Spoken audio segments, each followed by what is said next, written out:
এইদিকে দেখো ডিমের একটা মাখা মাখা রেসিপি করব। তো তার জন্য কড়াইতে তেল গরম করে তার মধ্যে পেঁয়াজ কুচি এবং মরিচের ফালি দিয়ে দিলাম। রান্নাটা আমি মূলত কাঁচা মরিচ দিয়েই করব, শুকনা মরিচ ব্যবহার করব না।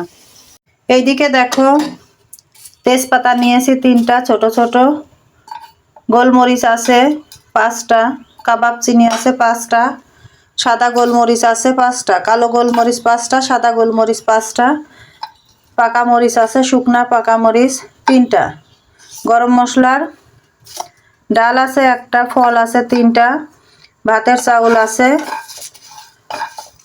এগুলা দিয়ে ভাতের চাউল এখানে আমি 2.5 টেবিল চামচ ব্যবহার করেছি। এগুলা সব কাঠখোলায় ভেজে নিব। ভেজে নিয়ে আমি ডিমের একটা সুন্দর রেসিপি রান্না করে দেখাবো। দেখো এর মধ্যে কিন্তু মিষ্টি জিরা আছে, যাকে আমরা মৌরি বলি।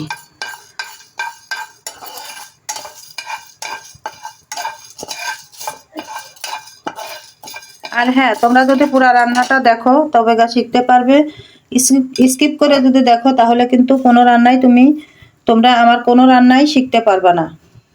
তো রান্না শিখতে হলে ধৈর্য ধরে, রান্নাটা যতই বড় হোক রান্নার ভিডিও, ধৈর্য ধরে রান্নাটা দেখে শিখে নিতে হবে।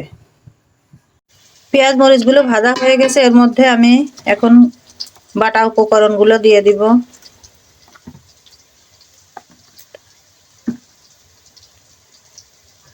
আদা বাটা দিয়ে দিলাম 1.5 টেবিল চামচ,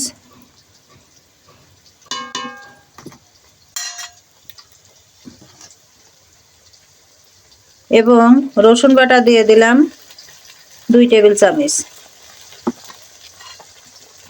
দিয়ে দেখো একটু কষিয়ে নিব। তেজপাতা দিয়ে দিলাম 1টা। আর এইদিকে সজের গুঁড়ি আছে 1.5 টেবিল চামচ, হলুদের গুঁড়ি আছে 1 টেবিল চামচ এবং লবণ স্বাদ অনুযায়ী। এখানে কিন্তু আমি শুকনা মরিচের গুঁড়া ব্যবহার করব না।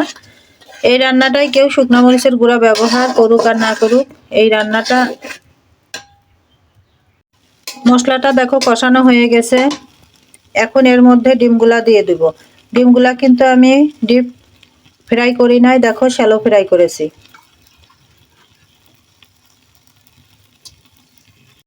দেখো ডিম সাদা দেখে ভাবছো যে মনে হয় কুরমা, কিন্তু না, এটা কুরমা না, এটা ডিমের একটা অসমাপ্ত রেসিপি। দেখো প্রায় রান্না আমার কমপ্লিট। আর কিছু সময় পরে মশলা দিয়ে নামিয়ে পরিবেশন করে দেখা। তো দেখো এই ভাজা মশলাটা এর মধ্যে আমি থেতো করে নিয়েছি, এখন এই রান্নাটার মধ্যে দিব।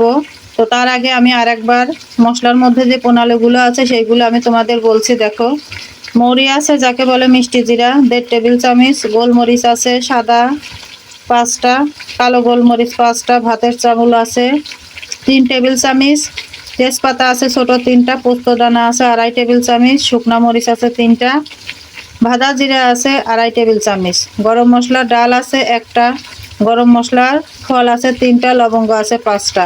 তো আমি এইগুলা দেখো ভেজে গুঁড়ো করে নিয়েছি, নিয়ে এই তরকারির মধ্যে ডিমের মধ্যে দিয়ে দিব।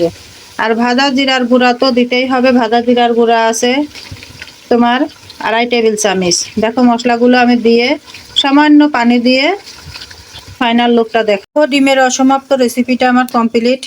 এখন নামিয়ে পরিবেশন করে দেখাবো। তোমাদের যদি ভালো লাগে তাহলে এভাবে রান্না করে খেয়ে দেখো। খুবই সুন্দর একটা, খুবই সুন্দর আমি বলবো চমৎকার একটা রেসিপি। একদিন করে খেয়ে দেখো।